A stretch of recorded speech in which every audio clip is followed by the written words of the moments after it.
Hello everyone, welcome back to my channel my random topics. कैसे हैं आप सब? होप सभी अच्छे होंगे। मैं भी बिल्कुल अच्छी हूँ। आज मैं आपके साथ शेयर करने वाली हूँ कुछ टिप्स, जिसमें मैं आपके साथ शेयर करूँगी कि अपने घर के 24 घंटों को आप किस तरीके से यूज़ करें, किस तरीके से उनका इस्तेमाल करें। कोई भी एक मिनट, एक सेकंड आपका फ्री नहीं जाए और वेस्ट नहीं जाए। फ्री हो तो उस फ्री टाइम को आप इंजॉय करें। उसके बाद कुछ टिप्स रहेंगे कि बच्चों के साथ कैसे आप अपने टाइम को मैनेज करें, किस तरीके से टाइम मैनेजमेंट रखें कि बच्चों को भी आप इग्नोर ना करें और आपका घर का काम भी फैला हुआ ना लगे। तो कुछ टिप्स के साथ हम ये वीडियो शुरू करते हैं।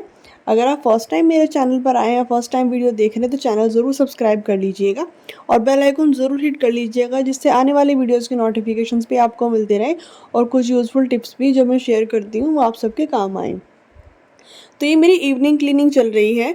मैं शाम को भी हमेशा इस तरीके से ही अपने घर को क्लीन करती हूँ। वो इसलिए क्योंकि मेरे पास भी एक छोटा बच्चा है और वो टॉयज़ हमेशा इधर-उधर गिराता रहता है। अगर मैं ज़्यादा रोक-टोक उसके साथ करूँगी तो वो खेलना बंद कर देगा या फिर मुरझा जाएगा, जो मुझे नहीं चाहिए। तो इसलिए मैं उसको पूरा टाइम देती हूँ कि आप आराम से खेलो। देन मैं इवनिंग क्लीनिंग जब करती हूँ तो उसका मैंने एक सेक्शन बनाया हुआ है, टॉय सेक्शन। उसमें भी मैं वो सभी टॉयज़ उठा कर रखती हूँ। इस तरीके से अगर आप अपनी क्लीनिंग हैबिट रखेंगे, देन बच्चा भी आपको देखेगा और वो भी अपने जो टॉयज़ होंगे या फिर उसकी जो भी चीज़ें होंगी उनको सेम उसी जगह पर उठा कर रखेगा। सेम इस तरीके से अपने बेड के पास एक क्लटर बॉक्स रखती हूँ, जिसमें कुछ भी छोटी-मोटी चीज़ें होती हैं, लाइक चार्जर हो गए, फिर कुछ भी बेड के ऊपर इस तरीके का सामान रखा होता है, वो मैं उस बॉक्स के अंदर रख देती हूँ, ताकि मुझे इधर-उधर भी ढूँढना नहीं पड़े और मेरा जो बेड एरिया है वो भी हमेशा क्लीन रहे, अच्छा लगे। देन अब आती है हमारी अलमारी क्लीनिंग की बारी और कुछ टॉय सेक्शन की, क्योंकि ये टॉयज़ ऐसे होते हैं हमारे घर पे जो हमें क्लीन करने होते हैं। ये आप क्लीनिंग टाइम ले सकते हैं अपने मिड टाइम का, मतलब दोपहर के टाइम का। वो टाइम फ्री ही होता है। लंच करने के बाद जो 2-3 घंटे होते हैं वो बहुत फ्री होते हैं, क्योंकि इवनिंग टाइम जो शाम का टाइम रहता है उसमें टाइम आपको बच्चों को देना होता है, उनके साथ प्ले करना होता है या फिर उनको इधर-उधर लेकर जाना होता है खेलने के लिए। फिर बहुत से ऐसे काम हो सकते हैं जो हमें शाम को करने होते हैं, कहीं बाहर भी जाना हो सकता है। तो ये इस तरीके की क्लीनिंग आप हमेशा दोपहर में करिए, वो टाइम भी आपका वेस्ट नहीं जाएगा और आपकी क्लीनिंग भी हो जाएगी और आपका जो भी एक्स्ट्रा सामान रहता है, कई बार कुछ जगह पर इस तरीके का सामान रखा रहता है जिनका हमें इस्तेमाल कुछ होता ही नहीं है, सिर्फ़ घर में जगह, मतलब जगह वेस्ट जा रही होती है उस सामान को रख कर, तो उस सामान की भी हमारी क्लीनिंग हो जाती है। साथ-साथ मैंने ये अलमारी क्लीनिंग करी और इसका मेकओवर किया, जो आप लास्ट वीडियो में देखोगे। मैंने शेयर करी है, आप देख लीजिएगा चैनल पर जाकर। तो मैंने जब ये क्लीनिंग करी थी तो बहुत सारा सामान इस तरीके का निकला था, जो बहुत लंबे टाइम से मेरे यूज़ नहीं आया था और शायद आएगा भी नहीं। इसलिए मैं उसको या तो थ्रो करूँगी या फिर किसी को दूँगी। तो मैंने वो सामान सारा अपना अलग उठाकर रख दिया है। तो इस तरीके से छोटा-मोटा कुछ इस तरीके की चीज़ें होती हैं, उसमें से भी आपको एक कलेक्शन करनी होती है कि ये सामान आपको दोबारा से रीयूज़ आएगा या फिर आप इनका कुछ डीआईवाई कर सकते हो।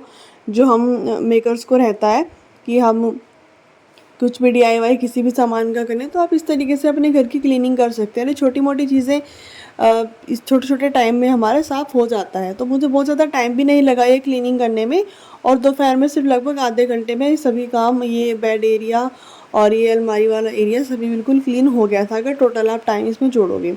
तो बच्चों को इग्नोर करना अपने काम के लिए वो बिल्कुल मुझे अच्छा नहीं लगता और इसलिए मैं करती भी नहीं हूँ कभी। और मैं ये आपको सजेस्ट भी नहीं करूँगी कि आप सिर्फ अपने घर के काम के पीछे चलिए, फिर बच्चों के पीछे चलिए और घर में अच्छा ना रहे। सारी चीज़ें बहुत ज़रूरी होती हैं।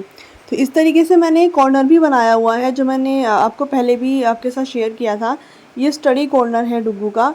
इसको देख के मतलब ये रहता है कि ये स्टडी कॉर्नर है, देन ये उसका प्लेइंग एरिया भी आप बोल सकते हो। ये उसी का ही कॉर्नर है जिसमें उसका सभी सामान लगभग मैंने अरेंज किया हुआ है।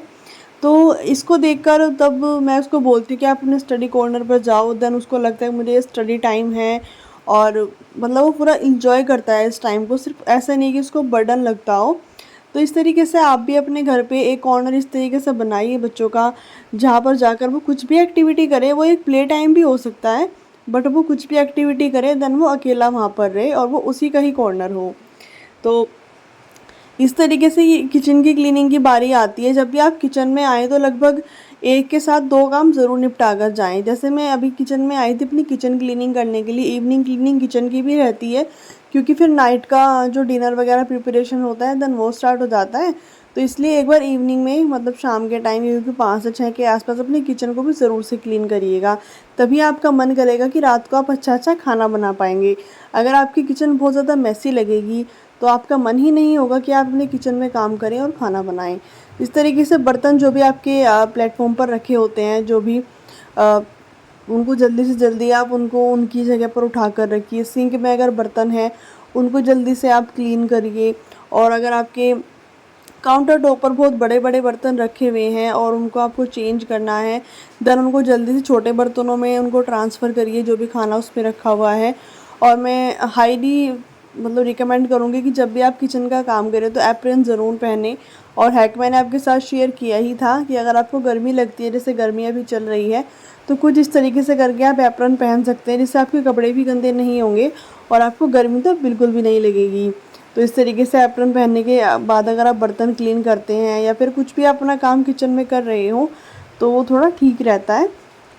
इसलिए तो किचन में भी बहुत छोटे छोटे से टिप्स ऐसे होते हैं जिनको फॉलो करने के बाद अपने किचन के काम को ना बहुत आसान बना सकती हैं।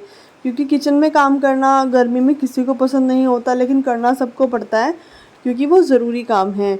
इसलिए तो आप कुछ हैक्स यूज़ करिए, कुछ टिप्स फॉलो करिए जिसकी वजह से आपका किचन का काम भी हो जाए और आपको ये भी ना लगे कि मेरा काम सारा फैला हुआ है। तो मैंने ये जो बड़े बड़े बर्तन थे सभी मैंने इनको ट्रांसफ़र किया, जो भी खाना था उनके छोटे बर्तनों में मैंने रख दिया। इससे मेरा प्लेटफॉर्म भी क्लियर हो गया और मेरा सिंक भी अब मैं साफ़ कर सकूँगी आराम से। इस तरीके से अब बारी आती है बेडशीट की। सब मुझे बोलते हैं कि मैं बेडशीट बहुत जल्दी जल्दी चेंज करती हूँ, तो इसमें भी एक बात है। बात ये है कि मैं बेडशीट्स 2 दिन में ही लगभग चेंज कर देती हूँ। वो इसलिए कि मुझे अपना रूम कलरफुल और थोड़ा चेंजिंग रहे, वो अच्छा लगता है। देन इससे थोड़ी वाइब्स अच्छी आती हैं, घर में पॉजिटिविटी रहती है कि कलर्स डेली डेली चेंज होते रहें। क्योंकि पेंट चेंज कर पाना या फिर घर का पूरा ही मेकओवर रोज़ कर पाना वो तो बिल्कुल पॉसिबल नहीं है। इसलिए मैं बेडशीट्स पे हमेशा फोकस रखती हूँ कि कलरफुल बेडशीट्स लूँ। एंड और समर सीज़न में तो स्पेशली कि मैं उनको जल्दी जल्दी से चेंज करती रहूँ। देन इस तरीके से कॉर्नर जो रहता है हमारे घर का, कहीं पर भी आप प्लांट्स ज़्यादा से ज़्यादा लगाइए जितना भी पॉसिबल हो। मैं ये नहीं बोल रही कि आप बड़े बड़े प्लांटर्स खरीदिए उस चीज़ के लिए, नहीं। प्लांटिंग आप किसी भी चीज़ में कर सकते हैं DIY करके। तो प्लांट्स लगाइए और इससे आप ये भी चेक कर पाएंगे कि आपके घर में कोई नेगेटिव एनर्जी तो नहीं है, पॉजिटिविटी है घर में। काफ़ी अच्छा लगता है जब ये हरे भरे प्लांट्स आपकी आंखों के सामने होते हैं। तो ये छोटे छोटे से टिप्स थे, होप आपके काम आएंगे और आपको अच्छे भी लगे हों। अगर वीडियो ज़रा सी भी पसंद आई हो तो प्लीज़ लाइक ज़रूर कर दीजिएगा और ज़्यादा से ज़्यादा शेयर करिएगा ताकि मेरे एक्सपीरियंसेस और मेरे टिप्स हैक्स और लोगों तक भी पहुंच सकें। मिलते हैं नेक्स्ट वीडियो में कोई और अच्छे से कंटेंट्स के साथ। तब तक बहुत सारे पौधे लगाइए और आप गिफ्ट भी कर सकते हैं ये पौधे। Bye bye.